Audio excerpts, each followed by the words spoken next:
Talking Tide here at the Voice of College Football. Appreciate you all being here and always enjoy the conversation with Gary Harris. He's the sports director at WVUA in Tuscaloosa. Also catch him on his show on Tide 100.9. Gary, it's been too long. How you doing?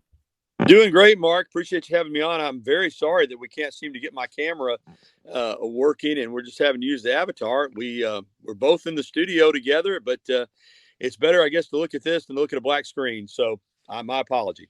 Gary, fortunately for you, while you do have a face for TV, you also have a voice for radio. So you're the complete package. So it all works. You sound great, and we appreciate you being here. I got to think that the buzz around Alabama football talk has to be this quarterback situation because on the surface, Gary, and I can't believe it's going to play out in terms of production like this looks to be the worst quarterback room that Alabama has had since, and it's almost difficult to compare the Greg McElroy, AJ McCarron days because there was so much different asked of the quarterback at that spot based on what's expected now out of that position, 3 or 4,000 yards and 35 touchdown passes. Just kind of assess where you think these quarterbacks stand currently. Simpson, Milroe, Buckner. Yeah, Mark, I agree with you, and then I don't agree with you. I certainly think that it's an unproven quarterback room, and based on the recent history, you could certainly say it's the worst quarterback room. But the good thing is that, and of course, they've got two true freshmen as well, and Dylan Lonergan and Eli Holstein for down the road. But these three guys that are competing for the starting job, Jalen Milroe, Ty Simpson, and the transfer from Notre Dame, Tyler Buckner, are all very talented, highly recruited quarterbacks. I mean, these are guys that could have gone just about anywhere in the country. Ty Simpson was a 5-star. Buckner was Tommy Reese and Brian Kelly's number one quarterback target out of San Diego when he came out of high school and signed with Notre Dame. And of course, Jalen Milroe is arguably as good a dual threat quarterback in terms of athleticism as there is in the country. But you're right, they're all unproven. Buckner started 3 games last year. He started 2 before he got hurt, and he came back and played in the bowl game against South Carolina and led Notre Dame to a big victory. Milroe started 1 game in his career against Texas A&M. Alabama barely won that game. I did think he came in against Arkansas when Bryce Young went down and played well. And then Ty Simpson's never played in a game, period. Never taken a snap. So, that's where it stands. You got 3 quarterbacks that are battling for that starting position. Coming out of spring, clearly, Alabama felt like that with Buckner that they wanted to add another quarterback into this mix. So that does tell you that Saban and Reese aren't sold on either Milroe or Simpson. Now, I'm not saying one of those guys won't be the starting quarterback because we don't know. I do think this, Mark. I think they brought in Tyler Buckner for a reason. Tommy Reese, as I said, recruited him very heavily out of high school to come to Notre Dame. So right now, when we haven't even, gotten to the summer workouts and fall camp still 2 months away. I give the inside track to Tyler Buckner. I just kind of think that's the way the tea leaves kind of stack up, but they'll all have to compete come August. Gary, you hit on when I became concerned about the situation. When Buckner was brought in, when Milroe was not named the starter, because I was thinking back 2 years.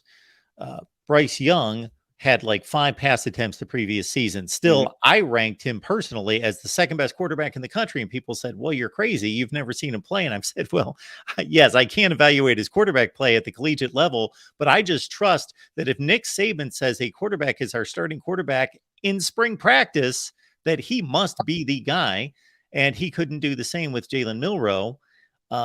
So it's going to be fascinating. Can you place any kind of odds on it at this point? I know that you said that you're expecting Buckner to win the job. How confident are you in that prediction? Not a lot. If you give me odds, I'd probably say right now, I'd say 40% on Buckner and then 30% each on Simpson and Milroe. Wow. I think it will be a very close competition. I'm not so sure, Mark, and again, this is just me covering the program on a regular basis. I don't think a starter will be named during fall camp. I could be wrong. I wouldn't be surprised if the starter wasn't named until the week of the first game. It wouldn't surprise me if they didn't do if they didn't name a starter at all. If they did that and, so and so and so and so.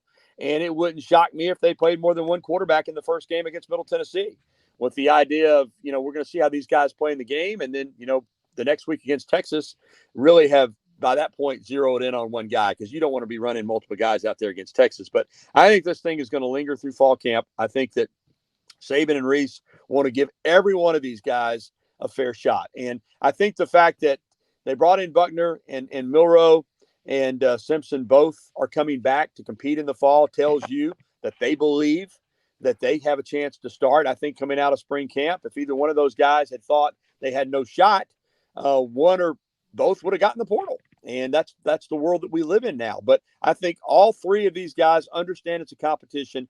And Mark, I believe that all three believe that they're going to be the starters. So that sets up for a great competition.